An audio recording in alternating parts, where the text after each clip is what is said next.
Hello, all of you gorgeous people of the internet, and Jason. Hello. Today we are going to be working on Jason's drift car again.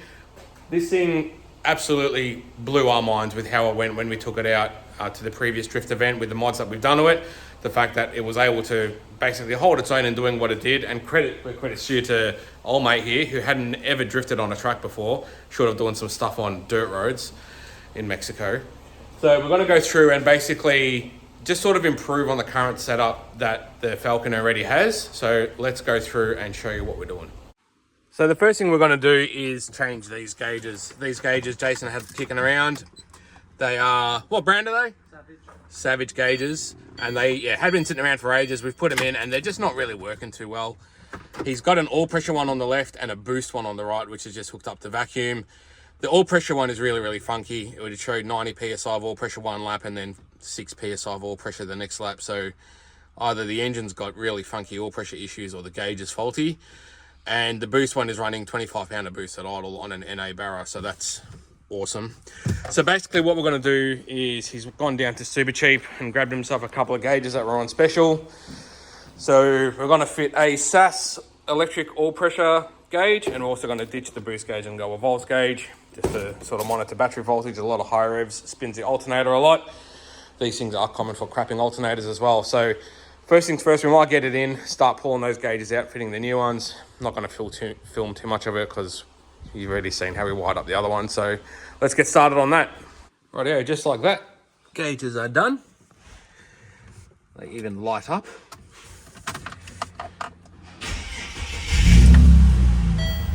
Things got pretty good oil pressure. They work and they actually look pretty good. All right, we'll get this thing set up on the hoist and we'll move on to the next job. Next task we are going to hit on Jason's Falcon is we are going to worry about keeping this thing cool. So there was a couple of times where Jason would do half a dozen laps back to back. The car, well, it wasn't overheating, but it was getting warm.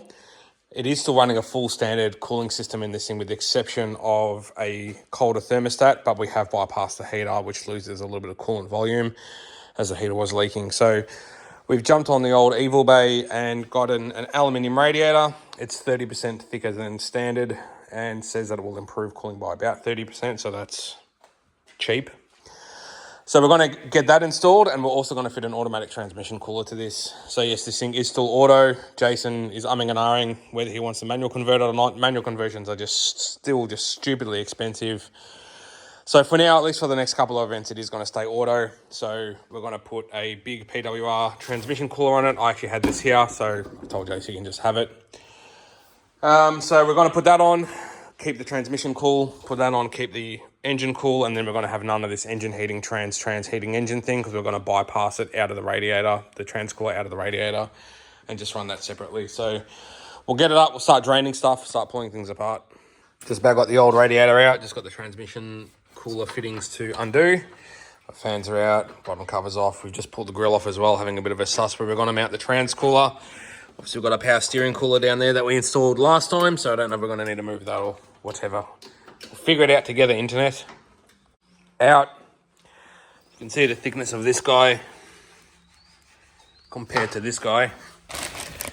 So definitely considerably thicker. So now we just got to clean up the mess we've made and reverse the process of fitting the rad with the exception of not connecting the transmission cooler. eBay rad is sitting in there. She's all bolted in. Just got to put the hoses on and stuff. We're basically going to finish doing the radiator side of things before we move on to the transmission cooler. We ended up just putting some hose fittings onto the existing steel lines because they are flared up at the end. So we've used that as like a bit of a flare. And then we've just looped a bit of transmission cooler hose around the front of the nose of the car. So we'll suss out trans cooler stuff a bit later on. Rightio, we're pretty much there with the cooler, well, the cooling side of things. So obviously radiator is in, that's all done and finished. We've moved the power steering cooler from the bottom down there up to here. We just screwed it onto here. So that's nice and sturdy, and you can see that through the grill. And then automatic transmission cooler we've mounted directly to the radiator. It's got these sort of bungs here that are welded onto the radiator, so we've just utilized them. So I've got 2 mounts on this side. We're just going to make up one for the bottom just so it doesn't flex as much, and then we're calling that good enough. So we'll do that, and then we'll put the bottom cover back on, fill up the fluid, so bled up the cooling system, top up the auto, and move on to the next job. Cool beans, we have everything back together, cooling system wise, everything, grills back in, top covers on, ducting's on, bottom covers on. We've just run the thing for a while, bled up the coolant, so that's all good. We've topped up the auto as well, took about another 1.8 litres of transmission oil. So that's awesome. That's how the power steering cooler looks in behind the grill now. And then we've got the auto trans cooler in down there. So while the motor's nice and hot, we're just going to do an all-in filter on it. We're going to use another Ryco ST filter. We'll chuck some Maury's oil stabilizer in it, and we'll use the same 1040 semi-synthetic oil as we did last time. I'm a bit of an advocate of doing an all-in-all filter change between events. Obviously, the engine's under a lot of stress, a lot of load while you're beating on them on a track day. Cheap insurance. That thing hasn't missed a beat, and you know, between every event we've done an all-in filter on that thing. So yeah, we'll get this thing up, get the oil draining. Considering this oil has only done one track day, it's actually pretty dirty. Very surprisingly. But then again, this engine was sitting around for a while, so it could have still had a bit of residual oil in the sump. But anyway, we've got fresh stuff going in it, so that's all good. Sweet as, oil and filter is all done on this. So now we're going to move on to the next upgrade, which is brakes. So we're going to lift the thing back up, get all the wheels off, get some parts out, and we'll show you what we're doing in regards to stopping power. Yeah, we've got all the wheels off this thing. Brake-wise, what we're going to do, we haven't really touched the brakes on this, short of painting the calipers and giving it a brake fluid flush. And we have also fitted some eBay special slotted rotors to the rear, but it's still running the pads that were in the car when Jason got it. So we've got no idea what type of pads are in it. So what we're going to do is front rotors, we're going to fit some DBA slotted rotors. Got some brand new slotted rotors there. And pad wipes are going to be using a Bendix heavy duty pad in the front, just to improve our stopping power a little bit. And the rear, we're going to be running a set of Bendix Ultimate pads with the rotors that we've already fitted. Why are we going an even better pad in the rear? It's because the hydraulic handbrake works off those rear pads, and as the brakes get really hot, they start to glaze up and don't grab as good. Had that issue in my Calais, so I fitted Bendix Ultimate pads and never had a problem since. So that's why we're going Ultimates in the rear, heavy duties in the front. Then the other thing we're going to do is fit some extended tie rod ends to the front tie rods on the steering. These are from AU House. The ones that are on here at the moment, we've already modified the standard ones with a nut welded onto the back when we did the cut and shut of the steering knuckles for more steering lock. And it's just a little bit unsafe because we're just trussing on one of my welds. So these weren't in stock when we did that mod, but now we've got them. So we're going to go through and do them at the same time. So we'll just go through and get this all knocked out and touch back with you once it's done. Fantastic, brakes are all done. So we've got our Bendix Ultimate pads fitted into the rear calipers. We have our DBA slotted rotors installed onto the front, looking very beautiful, running our Bendix heavy duty pads. And we've also got our new AU House extended tie rod ends fitted to the tie rods. So that's all looking good. So we're not running these welded ones anymore that I did last time. So they can now go in the bin. So that's a lot better. One other thing we're going to do to this thing while we've got on the hoist, Jason's literally just picked up a set of second-hand coilovers. These are XYZ coilovers. He's just going to pick these up off Facebook Marketplace. They are very second-hand, but they're not leaking or anything like that. So we're going to see if we can make them fit. However, when I say make them fit, this is why. These are actually out of an FG. So the distance here where this goes onto the lower control arm on an FG, this section here is actually narrower than BA and BF, which is here. So this space here. So we're going to have to see if we can try and figure that out. So I'm sure we'll be able to figure something out, hopefully, maybe.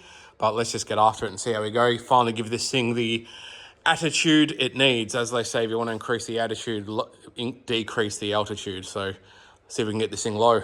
Well, with much faffing about, we actually got these in here. It wasn't too hard to open up those bottom mounts at all. So happy days. Got the front coilovers in. Jason's now starting to pull apart the rear. One step closer to getting this thing low. Fantastic. Rears are in as well. So we are all looking good in that regard. All that's left now is to drop it down and see how it looks. You. Well, I'm going to go ahead and call it and say that this thing is looking a lot better. What do you think, Jason? I love it. How good. Finally, this thing looks like it should. Coilovers have made a huge difference. We're going to send this thing down tomorrow to get a wheel alignment done. And then this thing is pretty much ready for the next event. So, how good. I'm going to wrap up this episode on this thing. We've covered a lot of stuff in the space of a day on Jason's BA. So we've done bigger radiator, we've done a transmission cooler, we've done an engine oil and oil filter, we've done the extended tire ends, the proper ones. We've done a bit of work to the brakes. Driving the thing, it actually feels a lot better under brakes with stopping power, so that's awesome. And most importantly, we've done the coilovers and got this thing looking how it should. It was a bit of a giraffe. Yes, we know the thing is still auto, but proof's in the pudding. Like last time we took this thing out with all the other stuff on it, we're still able to hold its own. So we're really, really looking forward to seeing how it goes. There is an event coming up next weekend that we're going to go to at Calder Park. It's another Vic Drift event on the national circuit, so we'll be taking both this and the Calais to that. If you want to see more content like this, please remember to like and subscribe. Now, before I say I see you in the next video, I do have a little bit of sad news. Jason is unfortunately leaving Cassar Industries. He's got himself a job closer to home. He does travel close to an hour every day to get here. He's been with me for quite a few years now, and he has become one of my best mates. We are still going to be going to events and stuff together, but I am going to definitely miss rubbing shoulders with him on a daily basis. So yeah, unfortunately you won't be seeing him in videos as much in the future, but he will still be around from time to time. So gonna be real sad to see you go, bro. Yes, it is. Words of a wise man. All right, guys, we'll catch you in the next video.